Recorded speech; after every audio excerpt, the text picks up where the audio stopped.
Hola a todos. Hoy es lunes, 20 de julio de 2026, y nuestro querido amigo, el coronel Shax Bowd, está con nosotros. Bienvenido de nuevo, coronel. Hola, Nima. Gracias por invitarme otra vez. Me alegra estar de vuelta.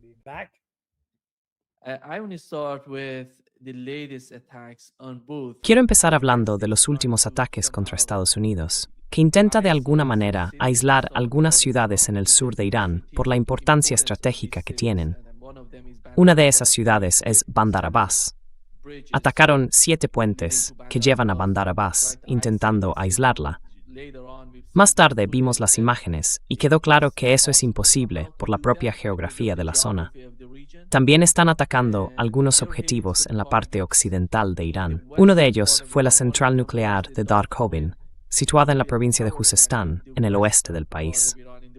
Esa provincia con Irak está muy cerca de la frontera iraquí.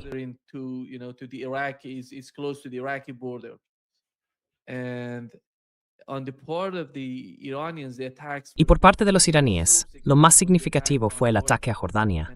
Según informó el New York Times, esos ataques mataron al menos a 2 soldados, y uno de ellos sigue desaparecido. Ayer mencionaron a otros 2 soldados más, uno en Irak y otro en Jordania.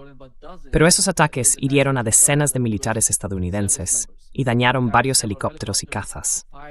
Más tarde, supimos por el propio IRGC iraní que emitieron un comunicado oficial en el que agradecían públicamente al pueblo y al personal militar de Jordania por haber proporcionado información de inteligencia clave que supuestamente facilitó ataques precisos contra Estados Unidos en la región de Adrak.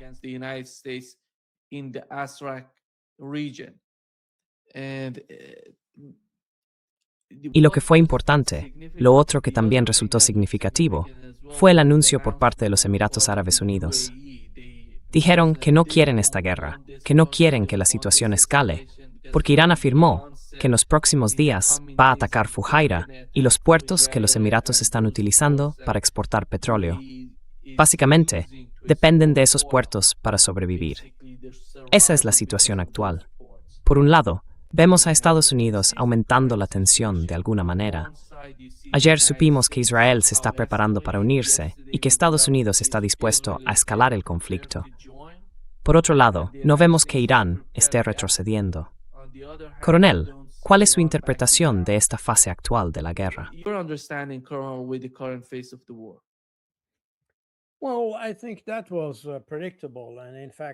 Bueno, creo que eso era previsible. De hecho, algunos expertos ya lo habían anticipado. No exactamente dónde se produciría el ataque, pero sí que sabíamos en esencia que evolucionaría de esta manera. Antes de firmar el memorando de entendimiento, sabíamos que no había una salida real. Es decir, o lo firmas y pones en marcha el memorando con un proceso de negociación, o acabas en una confrontación como la que tenemos ahora. La cuestión es que los estadounidenses probablemente no se han dado cuenta de que para Irán, esta guerra es en cierto modo existencial, porque es la 4ª vez que Irán ha sido atacado, 2 veces en 2024 y una vez en 2025. It has been in 2024 and twice in 2024, once in 2025. And Iran knows that Irán sabe que incluso si se alcanza un acuerdo de paz, sería una paz muy frágil, porque Israel todavía no ha renunciado a esa idea de destruir a Irán.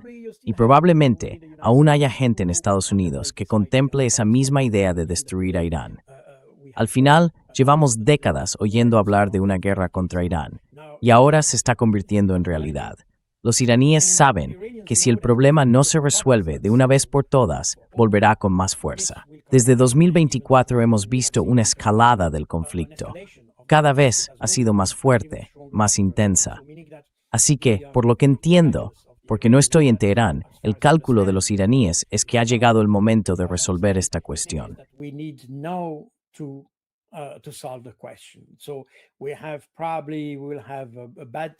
Así que probablemente lo pasaremos mal luchando por ahora, pero esto tiene que resolverse de una vez por todas. Creo que más o menos esa es la lógica. Y por eso no podemos esperar, y creo que ahí hay una especie de malentendido o de subestimación por parte de los estadounidenses, porque los iraníes no van a dar marcha atrás. No lo harán. Tienen demasiado en juego. Así que con este contexto, podemos ver que en realidad sigo teniendo la sensación de que Irán sigue conteniendo su reacción. Hasta ahora, Irán ha sufrido probablemente mucha destrucción, sin duda más víctimas que Estados Unidos, de eso no hay duda, e incluso más que los israelíes. Así que vemos que la capacidad de resistencia del lado iraní es mucho mayor que la de los demás.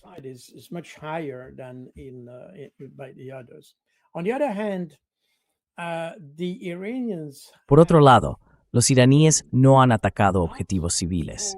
Eso también hay que subrayarlo. Cuando uno lee los medios, sobre todo en Europa, se dice, bueno, Irán atacó Bahrein, atacó Jordania y así sucesivamente. Pero si somos precisos, los iraníes han atacado activos estadounidenses en esos países y han evitado golpear objetivos civiles. Los pocos informes que recibimos en marzo o abril que decían que se habían alcanzado algunos hoteles o ciertos lugares o que se habían golpeado zonas civiles en Emiratos Árabes Unidos o en Qatar, se referían sobre todo a lugares que se estaban utilizando porque las instalaciones militares habían sido destruidas. Y Estados Unidos tuvo que buscar sitios alternativos para llevar a cabo operaciones o establecer centros de comunicación y cosas por el estilo.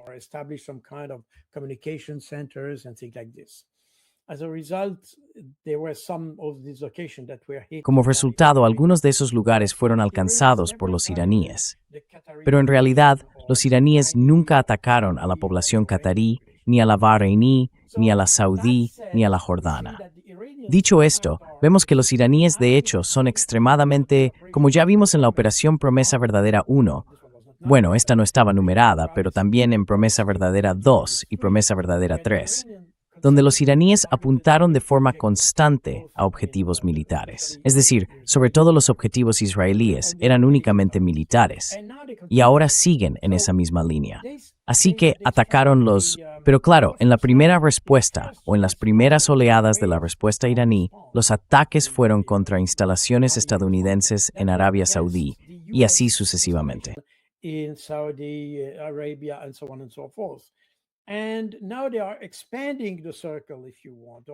ahora están ampliando el círculo, si quieres, o ampliando el alcance de sus ataques. Y Estados Unidos también. Quizá fue algo planeado por los iraníes, no lo sé. Sería muy inteligente, por cierto, permitir que Estados Unidos retirara mucho equipo a la base Muwafaq en Jordania y luego esperar a que todo ese material estuviera allí para atacar todo ese equipo. Porque al parecer había algunos aviones, bastantes aviones que resultaron dañados o algo así. No sé exactamente las cifras, y creo que no hay cifras precisas disponibles en este momento, al menos en las fuentes abiertas, ni sobre el número de soldados muertos o heridos, ni sobre el material que ha sido destruido.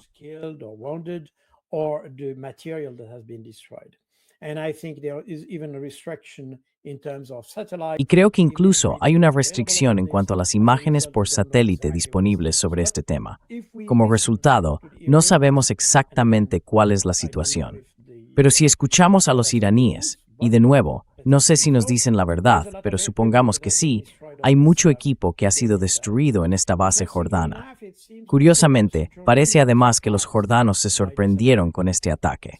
No lo esperaban, probablemente por el alcance.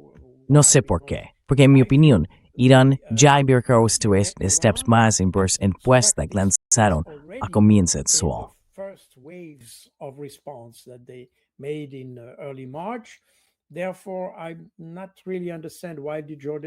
Por eso, no entiendo muy bien por qué los jordanos no esperarían que les llegaran más oleadas. Así que en realidad no tengo claro cuál es exactamente la situación. El nuevo elemento que has mencionado es que, según la Guardia Revolucionaria iraní, parece que los iraníes obtuvieron información de la población jordana, sea lo que sea que eso signifique.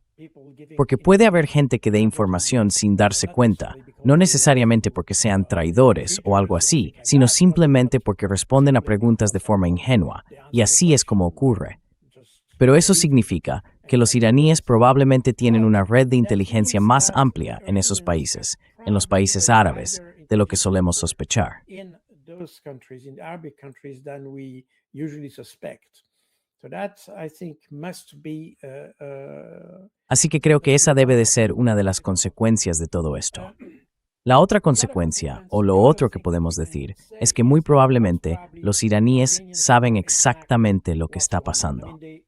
Quiero decir, hemos visto, como ya he dicho, que ellos apuntan con mucha precisión a lo que quieren atacar. No es como lo que hemos visto en Gaza, por ejemplo, con los israelíes, donde simplemente siguen adelante, bombardeando sin parar, como una alfombra de bombas, y punto. Aquí no estamos viendo ese tipo de bombardeo masivo. Siga siendo altamente preciso. Y evidentemente, los iraníes saben perfectamente lo que están haciendo. Y el otro aspecto que tenemos que entender es que los iraníes no es más remedio que escalar, de alguna manera.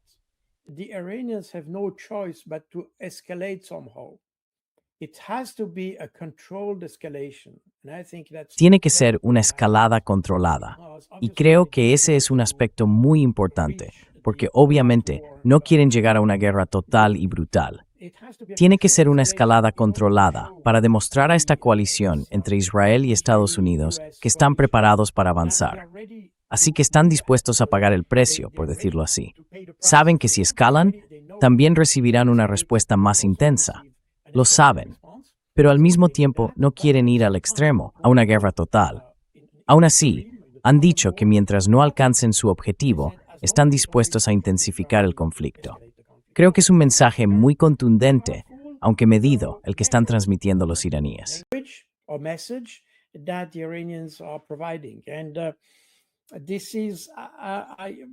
Y mi opinión es que, como hemos visto en anteriores operaciones de True Promise, los iraníes tienen un control muy estricto sobre la naturaleza de su respuesta. Está perfectamente ajustada a sus objetivos. No estoy seguro de que ocurra lo mismo en el lado estadounidense. Y hemos tenido este aparente ataque contra una central nuclear en Irán, muy probablemente por parte de Estados Unidos. No lo sé, pero eso demuestra que Estados Unidos y los israelíes, y en el caso de los israelíes no sorprende, porque ya lo hemos visto antes, están dispuestos a escalar de forma masiva. Porque la idea no es llevar a la gente a la mesa de negociación, ni animarles a dialogar, sino asustarles.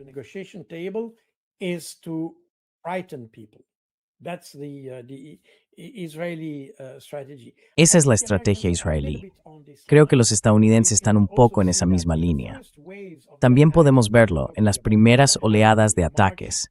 Me refiero a lo que pasó en marzo. Básicamente, desde finales de febrero hasta la primera semana de marzo, hubo todos esos bombardeos. Y por cierto, todos fueron contra objetivos civiles. Hubo muchas escuelas, muchos hospitales, muchos edificios residenciales y cosas así que fueron destruidos por los estadounidenses. Así que vemos que existe esta idea de intentar asustar a los iraníes y probablemente provocar algún tipo de revolución o un movimiento revolucionario o manifestaciones contra el gobierno. Pero esa es la idea.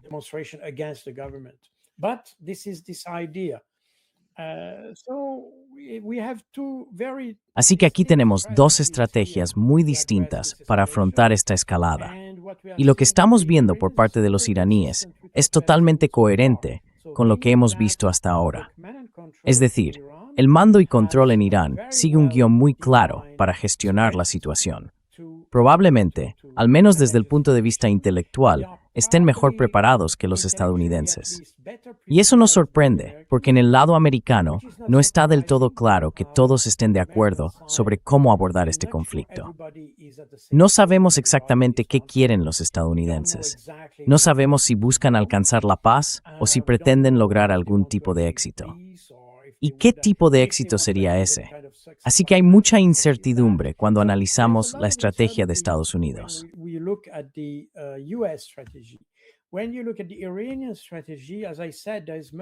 Cuando observas la estrategia iraní, como decía, hay mucha más coherencia.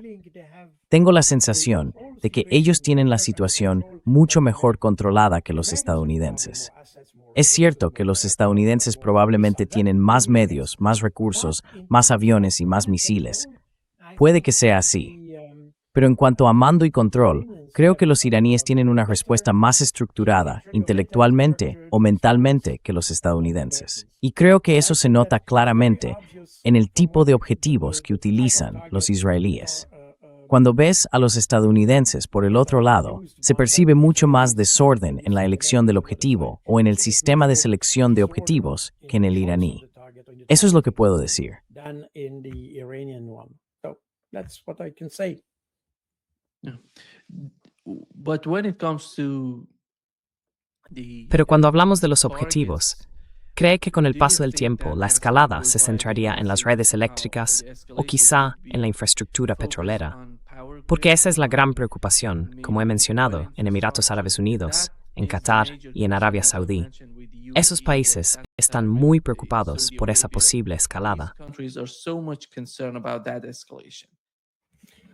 Well, I think the Americans will try to do so, and in Bueno, fact, creo que los estadounidenses intentarán hacerlo.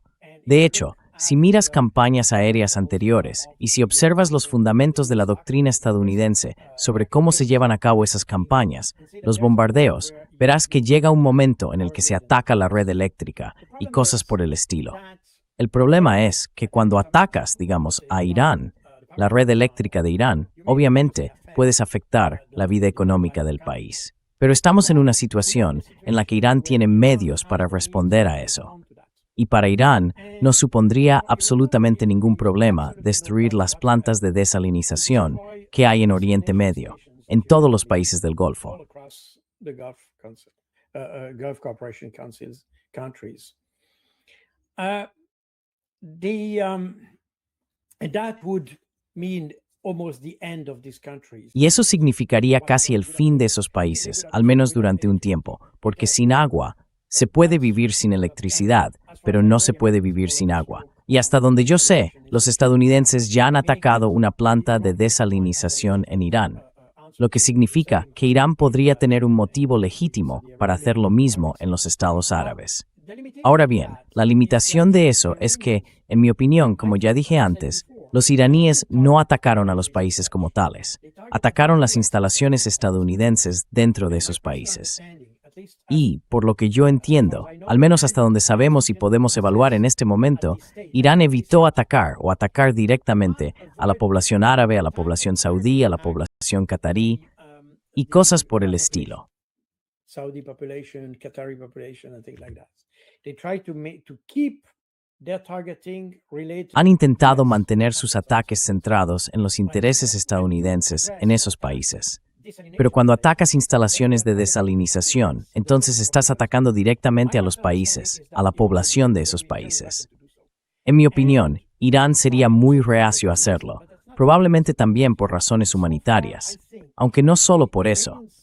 Hasta ahora, creo que los iraníes siguen considerando que los países árabes, incluso si a veces sienten la necesidad de responder a un ataque iraní, la población árabe no ha distanciado por completo.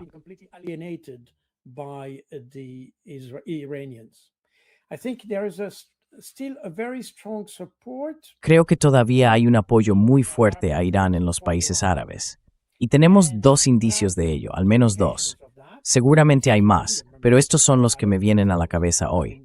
El primero es la presencia de la delegación saudí en el funeral de Ali Khamenei.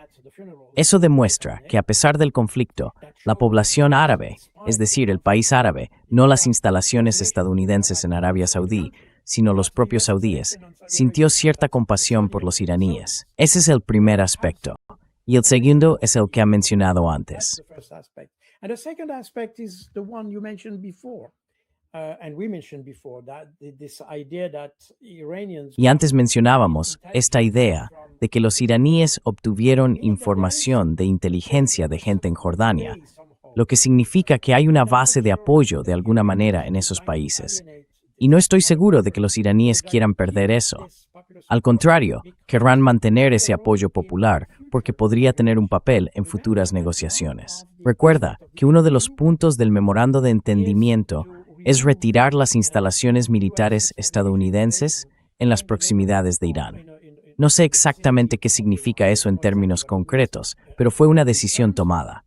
Y recuerdo que a principios de marzo, algunos países árabes y ciertos dignatarios de esos países decían que básicamente la presencia de Estados Unidos era un lastre y no una garantía de seguridad. Liability and not a guarantee for security. meaning that I'm not sure the Arabs are so happy to have. Quiero decir que no estoy seguro de que los árabes estén tan contentos de tener a Estados Unidos en su territorio. Y en ese sentido, puede que estén, quizá no al 100%, pero en cierta medida, a favor de Irán. Eso podría influir en las negociaciones más adelante. Y de nuevo, no estoy en la mente del liderazgo iraní.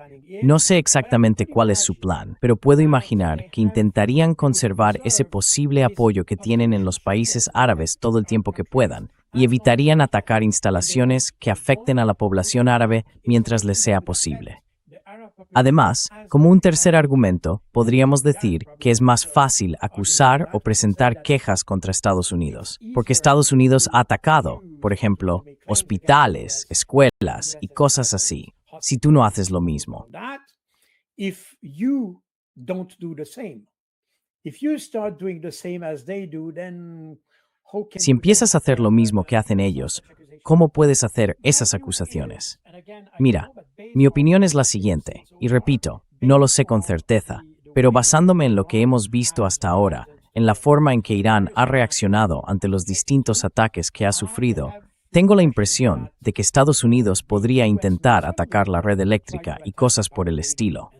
Ya lo han hecho en los Balcanes, en Serbia y en otros lugares. Así que, ¿por qué no lo harían en Irán? Podría ser el caso, sí, pero la reacción iraní ante algo así sería mucho más medida y probablemente no tan directa como podríamos pensar.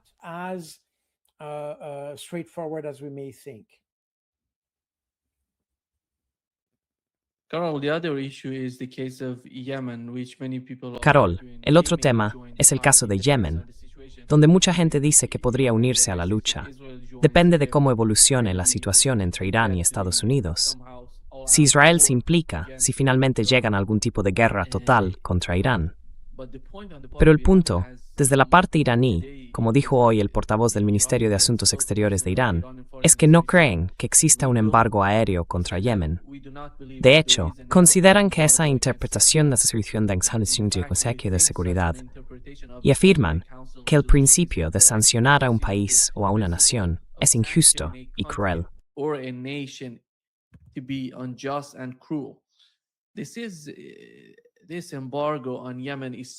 Este embargo sobre Yemen es muy importante por muchos motivos, porque no fue solo Estados Unidos. Todos esos países de la región, Arabia Saudí y los Emiratos Árabes Unidos, están activos en Yemen. Están intentando manipular la sociedad yemení desde dentro y desde fuera, ejerciendo mucha presión. Pero de algún modo, Irán en los últimos días ha intentado romper la situación con el embargo, con el bloqueo a Yemen. Y parece que con el paso del tiempo, Yemen está entendiendo lo frágil que es la posición de Arabia Saudí por sus instalaciones petroleras, por su oleoducto, y por eso pueden responder. Esa es la razón por la que pueden enfrentarse a este bloqueo, que tanto los iraníes como los yemeníes consideran injusto.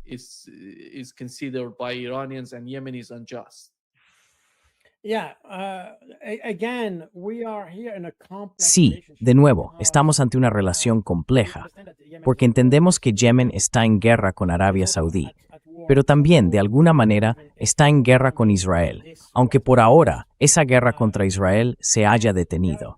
Y han existido esas amenazas sobre el cierre del Bab el-Mandeb, el Estrecho de las Lágrimas o cosas por el estilo. En cualquier caso, la amenaza ha estado ahí. Pero hasta donde yo sé, Irán ha pedido a los yemeníes que no cierren el Bab el-Mandeb. Y probablemente sea exactamente por la misma razón que mencioné antes. Los iraníes quieren responder a los ataques de Estados Unidos y, si es necesario, a los ataques israelíes. Pero intentan evitar la implicación directa de Arabia Saudí. No quieren atacar a Arabia Saudí. Y el cierre del Bab el-Mandeb sería, sin duda, un problema para Arabia Saudí. Would be certainly a problem for Saudi Arabia. Saudi Arabia has this pipeline that crosses the country. Arabia Saudí tiene un oleoducto que cruza el país de este a oeste y cuenta con 2 puertos en el Mar Rojo, puertos alternativos, que le permiten de hecho evitar el bloqueo del estrecho de Hormuz utilizando este oleoducto de Aramco que llega hasta el Mar Rojo. Y claro, si se produjera un cierre del Bab el-Mandeb, eso sería un golpe muy serio para las exportaciones saudíes, especialmente las de petróleo. Y por supuesto, sería aún peor si los hutíes empezaran a atacar ese oleoducto, el de Aramco. Eso es seguro. Creo que los iraníes preferirían evitarlo, o al menos mantener esa opción como último recurso. Y al conservarla como último recurso, pueden usarla como elemento de presión para conseguir el apoyo de Arabia Saudí y así resolver la situación. En definitiva, es una relación triangular bastante compleja.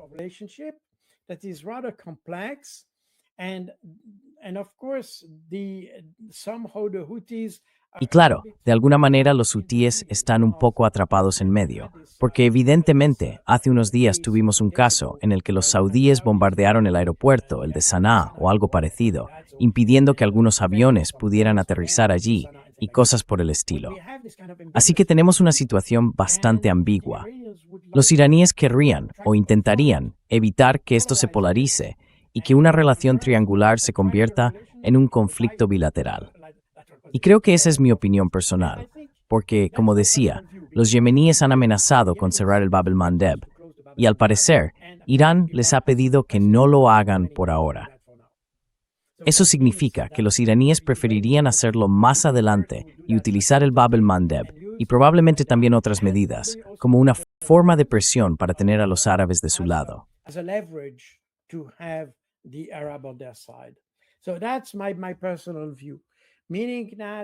Esa es mi opinión personal. Quiero decir, estamos en una relación muy compleja. Y ya sabes, esto siempre pasa así en Oriente Medio. Si miras todo el conflicto en Siria, e incluso el de Irak, siempre hay una especie de relación triangular. Nunca es simplemente blanco por un lado y negro por el otro. Siempre hay una gama de grises que se van mezclando. Y eso hace que toda la política o la gestión de los conflictos en Oriente Medio sea extremadamente compleja, porque hay que entender con qué parte puedes hablar, hasta qué punto puedes hacerlo, y a partir de qué momento se vuelve imposible seguir hablando. Y esos límites, los de hasta dónde se puede o no se puede, están en constante movimiento.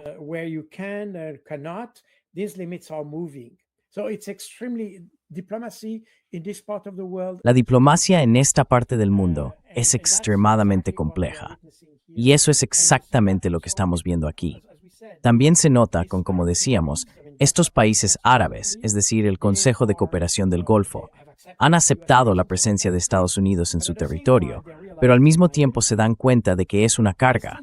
Aún así, no se lo dicen directamente a Estados Unidos, porque siguen pensando que quizá puedan utilizar esa relación para algo. Así que, al final, siempre nos movemos en esos tonos de gris. Y por eso, en esta parte del mundo, prácticamente todo es negociable. Todo. Se puede negociar lo que uno quiera. La condición es intentar comprender, o más bien conocer, a las personas que tienes delante.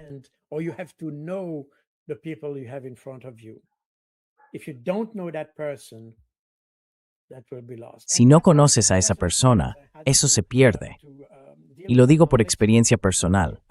He tenido que enfrentar algunos conflictos en esta parte del mundo y puedo decir que es algo extremadamente complejo. Hay que estar muy atento a lo que la gente piensa, a lo que tiene en mente, y eso a veces es muy difícil, y justo eso es lo que estamos viendo ahora. Todo es ambiguo. La posición del Consejo de Cooperación del Golfo, la posición de los iraníes, hasta cierto punto, la de los hutíes, todo eso. Y el problema en esa situación es que los israelíes y Estados Unidos entran en este entorno tan complejo con ideas que son o blancas o negras. No tienen noción de los matices de gris.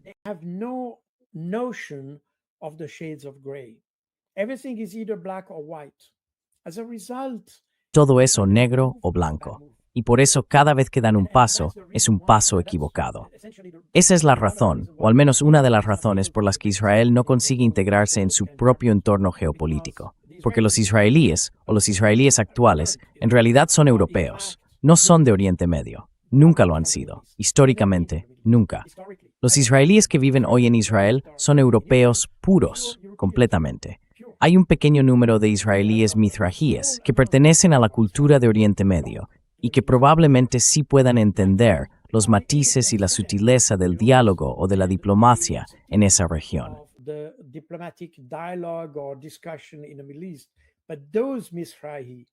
those Israelis Pero esos mizrajíes, esos israelíes que son los verdaderos judíos de Palestina, si puedo decirlo así, no están en el poder.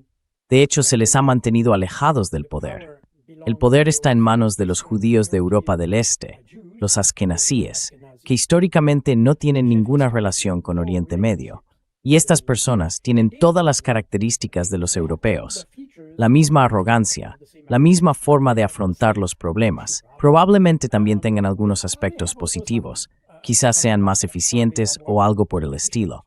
Pero al mismo tiempo, no son capaces de entender relaciones y triangulares. understand complex triangular relationship. It's always bipolar. Siempre es bipolar. No puede ser más que eso. Así somos los europeos. Y lo he visto muchas veces. Cuando empiezas a tener una conversación, un diálogo en Oriente Medio, los europeos se pierden básicamente porque venimos de una cultura en la que todo es blanco o negro. No tenemos eso de ya sabes, para nosotros, el amigo de mi amigo es mi amigo. Pero si metes a un enemigo en ese triángulo, empiezan los problemas. Para un europeo, no se puede poner la palabra enemigo. Es el triángulo. Pero en Oriente Medio, ni se tomó la palabra enemigo en ese triángulo. You put a really tough wall. You can put the word enemy in this triangle and it still works. That's how you can explain or let's say. Así es como se puede explicar o digamos ilustrar eso. Es algo muy complejo y estamos exactamente en ese mismo modelo cuando hablamos de Irán y del conflicto aquí. Y entre Estados Unidos e Israel está obviamente todo esto, el tercer conflicto, el otro vértice del triángulo, los árabes, los yemeníes y todo lo demás. Así que es una situación muy compleja, pero creo que los iraníes son lo bastante inteligentes como para tenerlo bajo control. La cuestión es si los estadounidenses son capaces de entenderlo, y esa es la gran incógnita. De hecho, yo confiaría mucho más en los iraníes para resolver una situación tan compleja que en los estadounidenses. To solve such a complex situation than the Americans. Carl, there are two attitudes in the West Carl, Asia. hay dos actitudes en Asia Occidental, si One puedo of them decirlo is así. what Una de ellas es la que estamos viendo en los países del Consejo de Cooperación del Golfo. Básicamente, están ignorando el hecho de que, por ejemplo, en el caso de Palestina, en el de Siria o en el de Líbano, de algún modo intentan cooperar con Estados Unidos. No quieren demasiada fricción entre las dos partes. Procuran mantenerse al margen, sin reaccionar demasiado a lo que hacen Estados Unidos e Israel. Y, como tú mismo has mencionado, buscan negociar y encontrar una forma que de alguna manera favorezca la posición de Estados Unidos e Israel. How helps the position of the United States and Israel. On the other hand, you see the Iranian position. Por otro lado, vemos la posición de Irán y la posición de Yemen, del pueblo yemení. Están hablando, negociando, pero al mismo tiempo mantienen la vista en el objetivo, en la meta. Lo más importante para ellos es ese objetivo, que es, por ejemplo, Palestina o el Líbano, la liberación del Líbano, poner fin a la ocupación en el Líbano, y también, en mi opinión, el caso de Siria. Pero la administración Trump, los Estados Unidos, el imperio estadounidense y la hegemonía de los Estados Unidos están ahora en un punto crítico y tienen que decidir cuál será el futuro. ¿Van a seguir con la hegemonía o quieren continuar con estas guerras? With the hegemony, or do they want to continue these wars? Because this is the recipe for Porque, en mi opinión, esta es la receta para una nueva guerra sin fin en la región. Si quieren entender la posición de Irán o la de Yemen, o la del eje de resistencia en su conjunto, que básicamente es esto, si quieres poner fin al conflicto, tienes que tener en cuenta todos estos frentes de batalla, no solo uno, no aislar el caso de Irán, porque nosotros sí negociamos con el memorando de entendimiento. Y la primera línea de ese memorando trata sobre Líbano, no sobre Irán y Estados Unidos. Eso demuestra lo importante que es la cuestión del Líbano para Irán, y también muestra lo importante que son Líbano y Palestina para Yemen. Esa es la situación. Yo no veo que Estados Unidos tenga esa percepción, ni que intente comprenderla o aceptarla. Y si la entienden, no quieren aceptarla. Well, I think the Iranians have a Bueno, creo que los iraníes tienen una comprensión global de la seguridad regional. No global en el sentido amplio, sino más bien una visión holística de la seguridad regional. Entienden, como muchos otros de hecho, que el verdadero problema es Israel y la inestabilidad que se ha generado en torno a Israel y también dentro de Israel, por cierto, a causa de su propio comportamiento. Y creo que todo el mundo entiende, creo que en Oriente Medio lo tienen claro, que aquí hay, digamos, un núcleo de inestabilidad que puede desencadenar, por un efecto dominó, como decíamos, algo mucho mayor. Y por eso los iraníes dijeron que el caso del Líbano debía incluirse, porque obviamente estamos hablando del mundo chií.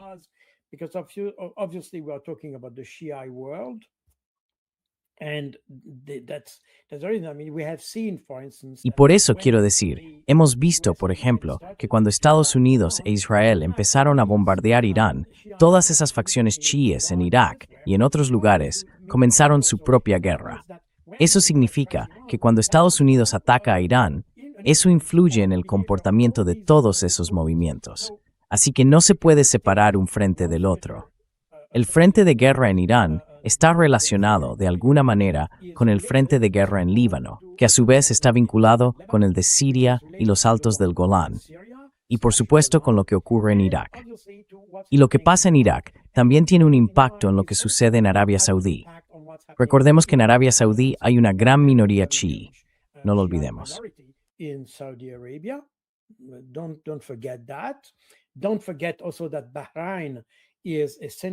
No olvidemos también que Bahrein es, en esencia, chií, aunque el gobierno sea suní. Cuando existe un equilibrio tan frágil entre todas esas fuerzas, mover una sola pieza afecta a las demás y puede desestabilizarlo todo. Los iraníes han comprendido perfectamente esa dimensión global de la seguridad regional. Los estadounidenses no lo entienden así, sobre todo porque los israelíes no quieren verlo. Los israelíes tienen una cultura muy centrada en sí mismos, se ven como el centro del mundo. Es decir, para ellos no hay problema en aplastar al resto si eso sirve a sus intereses. No tienen esa comprensión del equilibrio tan delicado que existe en Oriente Medio. Y sinceramente no les importa.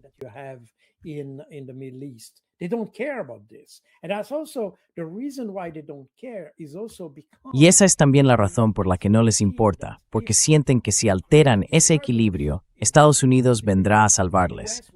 Así que no tienen que preocuparse por esto, porque al final será Estados Unidos quien resuelva el problema. Y solo hace falta tener un presidente tonto que haga lo que ellos quieren que haga. Y eso fue exactamente lo que pasó, por cierto. Benjamin Netanyahu engañó a Trump para meterle en este conflicto. Y él mismo lo ha dicho. Y se incluso arithme que Netanyahu le había engañado para involucrarle en el conflicto. Así que vemos que existe, y eso también se nota. Yo he escrito varios libros sobre terrorismo y todo eso. Hay una cultura en medio que explica por qué la gente recurre al terrorismo o a cosas de ese tipo.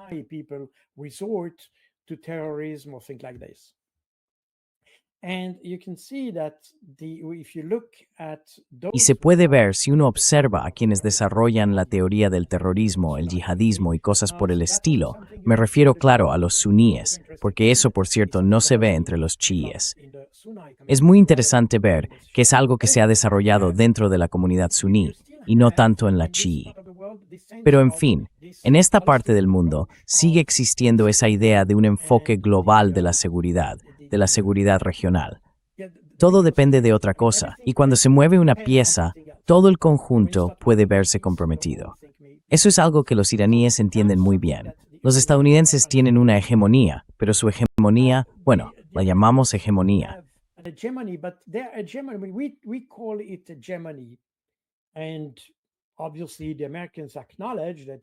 Y obviamente, los estadounidenses reconocen que tienen una especie de presencia hegemónica.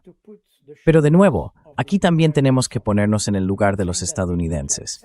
No estoy diciendo que tengamos que aceptar lo que piensan, pero sí que debemos entender lo que piensan.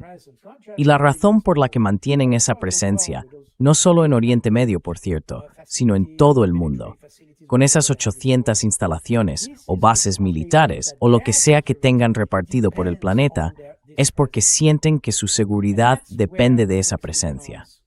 Y ahí es donde las cosas se complican, porque como hemos visto después del 28 de febrero, y como ya dije antes, algunos responsables árabes han reconocido que esa presencia estadounidense no es una garantía de seguridad.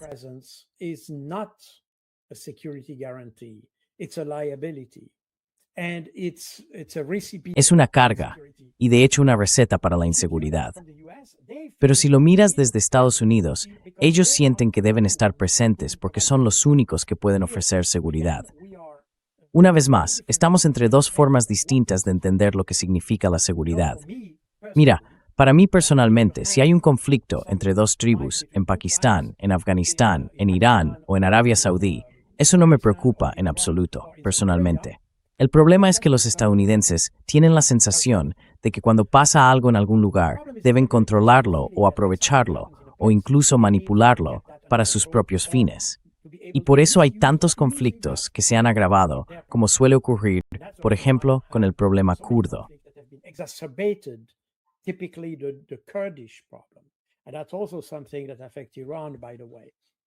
Y eso también afecta a Irán, por cierto. Todos estos problemas con los kurdos se han convertido, de hecho, en un arma, el conflicto kurdo, para alcanzar otros objetivos que no siempre benefician a los propios kurdos. Normalmente se utiliza a los kurdos para luchar contra los iraníes, lo que a su vez genera un problema para los turcos, porque los turcos tienen su propio conflicto con los kurdos. Así que, cuando Estados Unidos apoya a los kurdos, eso se convierte en un problema para Turquía, que además es miembro de la OTAN. Como ves, es un círculo que no deja de girar. Pero ese es el problema de Estados Unidos. No les importa lo que piensen los turcos. Por cierto, antes de la intervención en Irak, todo esto empezó también en 1996, cuando Estados Unidos inició un intento de golpe contra Saddam Hussein utilizando a los kurdos.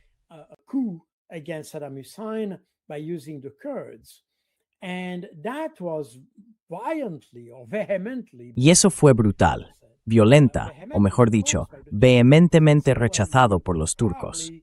Porque decían, bueno, probablemente derrocaréis a Saddam Hussein, pero al mismo tiempo daréis a los kurdos un poder que usarán contra nosotros, los turcos. Así que, como ves, el problema es que a Estados Unidos no le importa. Y eso se parece un poco a la lógica o al enfoque de los israelíes. No les importan los intereses de terceros. Lo principal es que sirva a sus propios intereses. Y eso es extremadamente peligroso, porque como dije antes, cuando estás en un conflicto bilateral, vale, hay uno que gana y otro que pierde.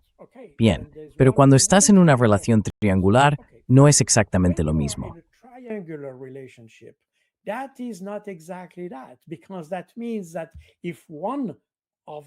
Porque eso significa que si uno de los tres pierde, hay otros dos que pueden reclamar la victoria o aprovecharse de la situación. Es decir, cuando estás en una relación triangular, tienes un desequilibrio permanente. Creas un desequilibrio permanente. Y ese tipo de situación es algo que Estados Unidos no sabe gestionar. Y ahí es donde está el problema. Por eso creo, personalmente, que la seguridad mejoraría si Estados Unidos se retirara por completo de Oriente Medio, porque no lo entienden. Ya vimos que atacaron a Saddam Hussein. ¿Y qué pasó de inmediato? Que toda la población se volvió en su contra.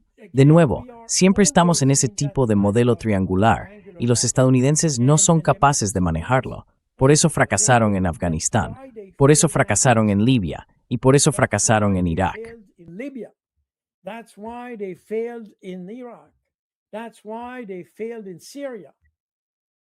Por eso fracasaron en Siria. Oriente Medio es un mundo que funciona con principios distintos a los de nuestra cultura occidental. Para nosotros, la guerra, por ejemplo, siempre es un juego de suma cero. Uno pierde y el otro gana. Un juego de suma cero. Pero como he explicado muchas veces, cuando hablamos de terrorismo, ¿cómo puede haber un juego de suma cero si los otros no entienden la victoria como la entendemos nosotros? ¿Cómo puedes, por ejemplo, intentar resolver esa agresión, round our tres lados? ¿Cómo puedes malista erresping, a thwarta, si tenemos point and a down? Kill him if this person is ready to die. You're no longer in a zero-sum game. Ya no estás en un juego de suma cero. Vas a hacer algo diferente. Y precisamente por eso fracasamos, por cierto, en la guerra contra el terrorismo, porque nos enfrentamos a un mundo donde la lógica funciona de otra manera. Hay una lógica distinta a la que tenemos en Occidente. Y por eso creo que deberíamos apartarnos de este conflicto, porque no somos capaces de resolver este problema. De hecho, lo estamos manteniendo. El Imperio Otomano se extendía desde Arabia Saudí hasta Marruecos o algo así. Probablemente no exactamente hasta Marruecos, pero en fin, tenía una extensión muy amplia. Anyway, it has a very extremely wide extension. You had no borders in this empire. En ese imperio no había fronteras. La gente vivía perfectamente bien sin fronteras. La frontera es algo que hemos creado en Occidente para resolver nuestros propios problemas en Europa, porque lo necesitábamos. Una vez más, necesitamos el blanco y el negro. Aquí está la línea. A partir de aquí eres alemán, hasta esa línea eres francés. Y ya está, esa es la línea.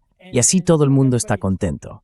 En Oriente Medio no funciona así. Allí podías tener a toda esa gente que hoy se enfrenta, chiíes, suníes, personas de distintas tribus, y que antes convivían bien. Probablemente había rivalidades tribales y a veces enfrentamientos, como puede ocurrir. Pero, en esencia, vivían bien sin fronteras. But essentially, they lived okay without borders. And we see also that in many countries, Y también vemos que en muchos países las fronteras han creado un problema. Eso es típico, por ejemplo, de la región del Sahel. De hecho, podríamos decir que ocurre en buena parte de África. Pero el problema es que esas personas viven según otro tipo de lógica, con una forma distinta de relacionarse entre sí, tanto a nivel individual como de grupo, muy diferente a la que tenemos en Europa. En Europa, todo tiene que estar codificado, definido con precisión y cosas así. Y quizá eso permite resolver algunos problemas, pero no resuelve el problema de la guerra. De hecho, las guerras más terribles han ocurrido en Europa, donde todo está definido, muy preciso y perfectamente regulado. everything is defined and very precise and all that, that also creates the problems. And Eso también genera problemas. Así que a veces deberíamos reconocer que no entendemos esa cultura. Deberíamos admitir que probablemente ellos están mejor preparados para resolver sus propios problemas juntos, y que quizá nuestra seguridad no depende de que estemos allí. De hecho, es posible que generemos más inseguridad que seguridad. Y es evidente que en Oriente Medio toda la región ha quedado completamente desestabilizada desde que Estados Unidos intentó invadir.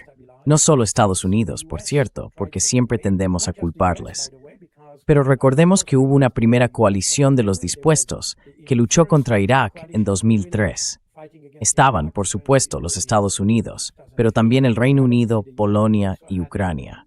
but you also had Poland and you also had Ukraine. You had all the Baltic states. They were all the first. Teníamos a todos esos otros estados bálticos. Fueron los primeros en responder allí. Y son personas que no tienen ni la más mínima idea de las mentalidades de la región. Ellos crearon el problema. Lo crearon. Y ahora tenemos una situación que desde hace unos 25 años ha estado completamente desestabilizada y que durante mucho tiempo más seguirá arrastrando las consecuencias de ese conflicto inventado, diría yo, por gente que no entendía en absoluto las culturas de Oriente Medio, que no podía comprender la lógica con la que allí se entiende entre sí y que en realidad, por comparado por completa forma de vida, Have in fact disrupted a way of life, we can say that way. So, again, podemos decirlo así. Así que, de nuevo, creo que hoy estamos en una situación en la que los egos han tenido un papel, sobre todo del lado de Estados Unidos. Porque no veo a Donald Trump reconociendo que ha cometido un error, simplemente porque esa no es su forma de ser. Y por eso, seguirán adelante sin saber exactamente por qué. Y eso es evidente. Si miras los distintos objetivos que se han definido para este conflicto, han ido cambiando con el tiempo. Y hoy, cuando hablamos del conflicto, del intercambio de misiles que estamos viendo ahora, ya no se habla de armas nucleares, ni de bombas nucleares, ni de enriquecimiento, ni de democracia, ni de gobernanza. Democracy or governance. Nobody talks about this. There's only one word. Nadie habla de esto. Solo hay una palabra Hormuz. Y ni siquiera, cuando hablamos de Hormuz y por supuesto de la libre circulación y cosas así, ni siquiera está tan claro, porque incluso Donald Trump quiere cobrar una tasa a los barcos que transitan por allí. Así que vemos que no hay absolutamente ningún objetivo. No tienen ni idea de lo que quieren. Y os recuerdo lo que dijo Sun Tzu. Si entiendes la lógica de tu enemigo y la tuya propia, tienes un 100% de posibilidades de victoria. Si entiendes tu propia lógica, pero no la del enemigo, tienes un 50% de posibilidades de ganar. Of, of winning. If you don't understand your own rationale, Si no entiendes tu propia razón y la razón del enemigo, no tienes ninguna posibilidad de ganar. Y si miras la situación actual, en la que Estados Unidos ni siquiera sabe cuál es su propia razón, eso significa que no sabe por qué está luchando. Están luchando por cobrar una tasa en el estrecho de Hormuz o por no cobrarla, por un tránsito libre o no libre. Ni siquiera lo saben, no lo saben. Empezaron la guerra por una cosa y ahora están luchando por otra. Eso significa que no conocen su propia razón y, obviamente, tampoco entienden la razón de Irán. Así que, si entendemos a Sun Tzu, puedes decir que Jeb que Chamber. we can say they have already lost. Yeah. Sí, Cal, muchas gracias por acompañarnos Thank you, hoy. Tom. Un verdadero placer, como Thank you siempre. so much for being Bueno, with us. el placer ha sido Great mío. pleasure, as always. Gracias, Puri. Well, that might be Gracias. better. Thank you for inviting me. Thank you.